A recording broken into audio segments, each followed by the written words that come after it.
SSMB 29 సినిమాకు సంబంధించిన update ఏదొచ్చినా సరే ఇప్పుడు అది సోషల్ మీడియాలో విపరీతంగా వైరల్ అయిపోతుంది. సినిమాకు సంబంధించి ఎప్పుడు ప్రారంభం అవుతుంది, దీనికి సంబంధించిన బడ్జెట్ ఏంటి, కథనం ఏంటి, ఏ చిన్న అప్డేట్ దేని గురించి అయినా సరే విపరీతంగా దానికి సంబంధించి అందరూ కూడా మాట్లాడుకుంటూ ఉన్నారు. అయితే ఈ సినిమాకు సంబంధించి ఇప్పటికే రాజమౌళి ప్రీ ప్రొడక్షన్ వర్క్ అనేది ఆయన తనదైన శైలిలో ప్రారంభించడం జరిగింది.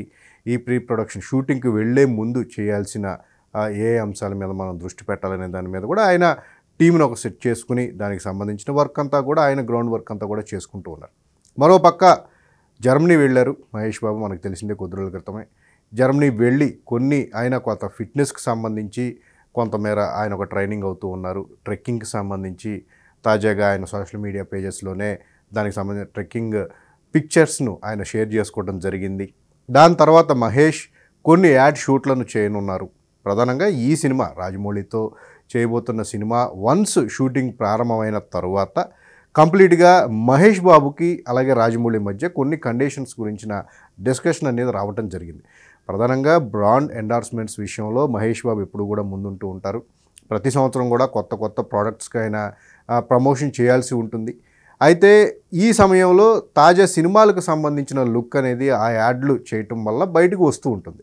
అయితే రాజమౌళి సినిమా కోసం మహేష్ బాబు లుక్ అనేది కంప్లీట్గా దాచాలి, ఈ సినిమా రిలీజ్ అయ్యే వరకు కూడా బయటికి రాకూడదు అని చెప్పేసి ఒక డిస్కషన్, ప్రధానమైన డిస్కషన్ గత 6 నెలలుగా వీళ్ళు ఈ సినిమా గురించి సంబంధించిన కథా చర్చల్లో కానీ వీటికి సంబంధించిన ప్లానింగ్ విషయంలో కానీ వాళ్ళిద్దరి మధ్య ప్రధానంగా ఈ చర్చ అనేది జరుగుతుంది.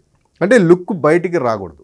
ఎందుకంటే నిజానికి స్టార్ హీరోస్ సినిమాలు చేస్తున్నారు అంటే కనుక ఆ సినిమాలకు సంబంధించిన లుక్ అనేది ఎంత దాస్తే దాన్ని బిగ్ స్క్రీన్ మీద ప్రేక్షకులకు నేరుగా చూస్తేనే ఆ సర్ప్రైజ్ బాగుంటుంది, చూడటానికి కూడా కాస్త ఎగ్జైటింగ్గా ఉంటుంది. పదే హీరోలు బయట కనపడుతూ ఆ లుక్తో కనపడితే కనుక ఆ ఎగ్జైట్మెంట్ అనేది కోల్పోయే పరిస్థితుంది. సో ఇదే విషయాన్ని రాజమౌళి మహేష్ బాబు వద్ద ప్రస్తావించడం, సినిమా స్టార్ట్ అయిన తర్వాత యాడ్లకు సంబంధించి ఏ యాడ్లు కూడా ఒప్పుకోవద్దు, ఏ షూటింగ్లు కూడా చేయవద్దు అని చెప్పేసి ఒక డిస్కషన్ వాళ్ళ మీద రావడం, మహేష్ కూడా దానికి ఒప్పుకోవడం జరిగింది. దానికి తగ్గట్టుగానే ఆయన మహేష్ బాబు ఈ రాజమౌళి సినిమా మొదలయ్యే ముందే ఆయనకున్న యాడ్ కమిట్మెంట్స్ ఏవైతే ఉన్నాయో, కమర్షియల్ కమిట్మెంట్స్ ఏవైతే ఉన్నాయో వాటన్నింటినీ కూడా షూట్స్ ఏవైతే ఉన్నాయో వాటిని ఇమీడియట్గా చేయాలి అని చెప్పేసి వాళ్ళతో మాట్లాడటం, ఆ బ్రాండ్ ఎండార్స్మెంట్స్ చేయబోతున్నారు ఆ కంపెనీ వాళ్ళతో మాట్లాడటం జరిగింది. మహేష్ అడిగిన మీదట వాళ్ళు కూడా సినిమా కంటే ముందే ఏదైతే ఒక 3-4 యాడ్లు సంబంధించిన షూట్ ఆల్రెడీ గుంటూరు కారం సినిమాకి సంబంధించి న్యూ ఇయర్ సెలబ్రేషన్స్ జరుగుతున్న టైంలోనే ఆయన దుబాయ్ వెళ్ళి ఒక యాడ్ షూట్ చేయడం జరిగింది.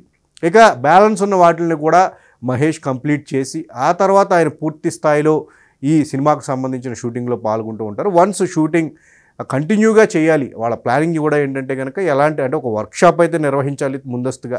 ఆ వర్క్షాప్ను నిర్వహించిన తర్వాత సన్నివేశాలు ఎలా వచ్చాయి ఏంటి, ఇంకా బెటర్గా ఎలా తీస్తుందని చెప్పి ఎప్పుడూ కూడా సినిమా కంటే ముందే దానికి సంబంధించి ఒక క్లారిటీతో ఉంటూ ఉంటారు. దానికి సంబంధించిన బీజిఎంను కూడా కీరవాణి ముందే ఇస్తారు. సో సీన్ ఎలివేషన్ అనేది ఎంతవరకు పర్ఫెక్ట్గా ఉంటుందనే అంచనా అనేది రాజమౌళి ఫస్టే చూసుకుంటూ ఉంటారు. కాబట్టి ఈ సినిమా విషయంలో తనదైన ఈ ప్లానింగ్ అంతా కూడా ఈ సినిమా కోసం మళ్ళీ ఆయన అవలంబిస్తున్నారని చెప్పుకోవచ్చు.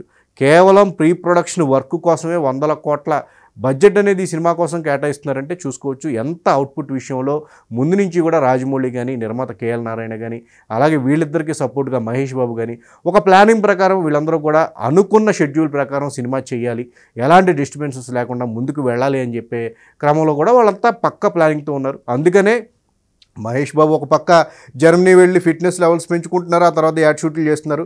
మరోపక్క ఇక్కడ ప్రీ ప్రొడక్షన్ వర్క్ రాజమౌళి చేస్తూనే ఉన్నారు. మధ్యలో అవకాశం ఉన్నప్పుడల్లా సినిమాలకు సంబంధించి ఇంకా బెటర్గా ఏం చేస్తుంది, టెక్నికల్గా హాలీవుడ్ టెక్నీషియన్స్ని హైర్ చేసుకోవాల్సిన అవసరం ఈ సినిమాకు ఉంటుందని చెప్పేసి అంటున్నారు రాజమౌళి. మరోపక్క ఆ అంశాల మీద కూడా దృష్టి పెట్టడం జరిగింది. ఇక బడ్జెట్ పరంగా మనం ఫస్ట్ నుంచి చెప్పుకుంటున్నాం, ఎన్ని 100 కోట్లు 1000 కోట్లు అయినా సరే పెట్టడానికి సిద్ధం అనే తరహాలో ఆయన పూర్తి స్థాయిలో కేఎల్ నారాయణ సిద్ధంగా ఉన్నారు. వేరే నిర్మాణ సంస్థ ప్రమేయం అనేది మనకు అవసరం లేదు, కేవలం ఖచ్చితంగా ఈ సినిమా అంతా కూడా సింగిల్ హ్యాండ్గా మనమే చేయాలి అనే ధోరణిలో కూడా చాలా కాన్ఫిడెంట్గా ఆయన ఉంటూ వస్తున్నారు. సో మేలో మేబీ ఉగాదికి ఈ సినిమాకి సంబంధించి ఉగాది తర్వాత ఈ సినిమా భారీ స్థాయిలో షూటింగ్ ప్రారంభించుకుంటూ ఉంటుంది. వన్స్ షూటింగ్ అనేది ప్రారంభించిన తర్వాత గ్యాప్లు అనేవి లేకుండా, ఎక్కువ షెడ్యూల్స్ అనేవి కూడా లేకుండా ఆ మూడంతా కూడా మెయింటైన్ చేసేటట్టు ఆర్టిస్టులు కానీ టెక్నీషియన్ కానీ అందరూ కూడా అవైలబిలిటీ ఉంటూ కూడా కంప్లీట్గా వన్ బై వన్ ఈ సినిమాలకు సంబంధించిన చిత్రీకరణ అంతా కూడా మ్యాక్సిమం సింగిల్ షెడ్యూల్లో కంప్లీట్ చేయాలి. లేని పక్షంలో రెండో షెడ్యూల్ను కూడా వేసుకుని దాని ప్రకారం కంప్లీట్ చేస్తే బెటర్ అనే కోణంలో కూడా చిత్ర యూనిట్ అంతా కూడా దానికి సంబంధించిన ప్రీ ప్రొడక్షన్ ప్లానింగ్ అంతా కూడా చేసుకుంటూ ఉన్నారు. ఏదేమైనప్పటికీ మహేష్ నుంచి ఇప్పటి వరకు కూడా మహేష్కున్న ఇమేజ్ కానీ ఆ క్రేజ్ కానీ పాన్ ఇండియా హీరోలకు కూడా ఉండదు అని చెప్పేసి ఒక చర్చ అనేది నడుస్తుంది. అందులో నిజం ఉంది కూడా. సో కేవలం సింగిల్ లాంగ్వేజ్లో ఆయన సినిమాలు తీసినప్పటికీ కూడా పాన్ ఇండియా హీరోలకు సంబంధించిన బిజినెస్ కంటే కూడా సింగిల్ లాంగ్వేజ్లోనే మహేష్ సినిమాలకు బిజినెస్ జరుగుతుంటుంది.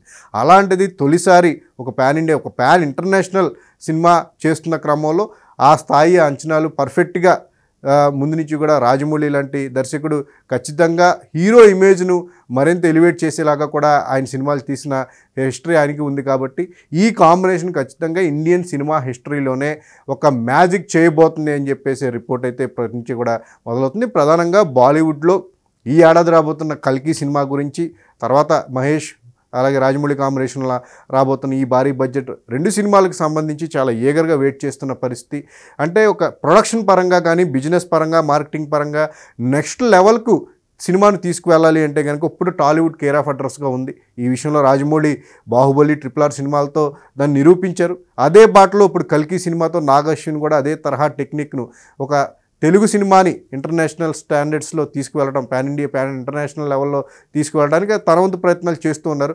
ఇప్పుడు దాన్ని మరింత పెరిగేలాగా కూడా ఇండియన్ సినిమా హిస్టరీని ఇంతకు ముందెప్పుడు చూడనటువంటి స్థాయిలో ఇండియన్ సినిమాని ప్రపంచ స్థాయి తీసుకువెళ్లేందుకు కూడా రాజమౌళి మహేష్ బాబు కాంబినేషన్లో వస్తున్న సినిమా అనేది ప్రధానంగా ఉండబోతుంది. కాబట్టి హోల్ ఇండియన్ భారతీయ చిత్ర పరిశ్రమ అందరూ కూడా ఈ సినిమా కోసం చాలా ఈగర్గా వెయిట్ చేస్తున్నారు. ఈ సినిమా మేకింగ్ పరంగా కూడా చాలా ఇప్పటి వరకు కూడా మనం చూడనటువంటి స్టాండర్డ్స్ని మెయింటైన్ చేస్తూ కేవలం బడ్జెట్ పెడితే సినిమాకి రెమ్యునరేషన్లు తీసుకుని కేవలం భారీ బడ్జెట్ ఖర్చు పెట్టి రకరకాల లొకేషన్స్లో కాదు, మేకింగ్ పరంగా కూడా ఒక సరికొత్తగా ఉండేలాగా కూడా ఈ సినిమాకి సంబంధించిన ప్లానింగ్ అంతా కూడా జరుగుతుంది.